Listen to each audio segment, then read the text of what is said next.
እጅግ በሚያሳዝን ሁኔታ በትላንትናው ዕለት በአማራ ክልል በሶላት ላይ ያሉ ሙስሊም ወገኖቻችን በተኩስ እርምታ እንደተገደሉ ተሰምቷል።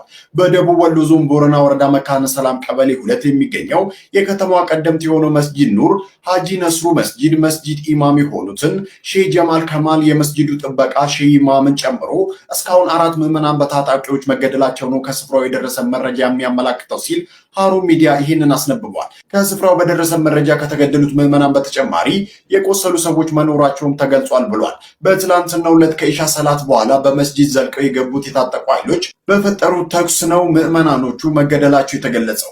ታጣቂ ኃይሎቹ ወደ መስጂድ ሲገቡ አዛን ሲያሰሙ የነበሩትን የመስጂዱን ኢማም ሼህ ጀማል ከማልን አዛናቸውን ሳይጨርሱ በተኩስ እርምታ እንደገደሏቸው ተገልጿል ብሏል። በመካነ ሰላም በተፈጠረው ጉዳይ ላይ መጅሊስ መግለጫ ሰጥቷል። የደቡብ ወሎ ዞን የደሴ እስልምና ጉዳዮች ምክር ቤት እንግዲህ መግለጫ አውጥቷል። በአማራ ክልል በደቡብ ወሎ መካነ ሰላም ወረዳ መስከረም 23/01/2018 በመስጂድ ኑር ሀገር ለማፍረስ የተደራጀው ክልሉን እያመሰና ወዳልተገባ ሁኔታ እየወሰደ የሚገኘው ኃይል ፋኖ በወሰደው ሃይማኖታዊ ትንኮሳ በመስጂድ ውስጥ በመግባት በአሰቃቂ ሁኔታ በታወረ የታሪክ ትርክት የመስጂድ ኢማም የመጅሊስ አመራሮችና ካዲሞችን ወይንም የመስጂድ አገልጋዮች ገድሏል። እነርሱም ሸሂድ ሆነዋል ብሏል በመግለጫው ማለት ነው። ይህንን ድርጊት በተለያየ ጊዜ በሙስሊሙ ላይ እያደረሰና በተለይ ፋኖ ኃይል በተለያዩ መግለጫዎችም ሙስሊሙን የማጥቃት ዘመቻዎችን እንደዚሁም የአንድ ሃይማኖት የበላይነት የማረጋገጥ ጦርነት በሚመስል መልኩም መግለጫዎችን እየሰጠ ይገኛል ብሏል።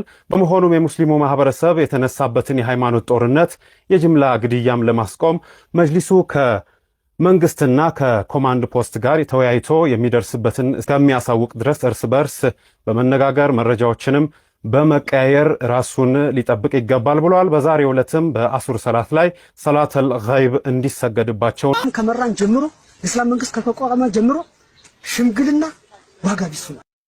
እንግዲህ እንዳያችሁትና እንደሰማችሁት በዚህ መልኩ ጥላቻን ሲያራግቡ ሲያናፍሱ ወንጀልን ሲጠነስሱ ከርመው ነው በመካነ ሰላም የኑር መስጂድ ላይ ኢማሙንና ሌሎች የሃይማኖት መሪዎች ምሁራንና ተከታዮች የጨፈጨፉት።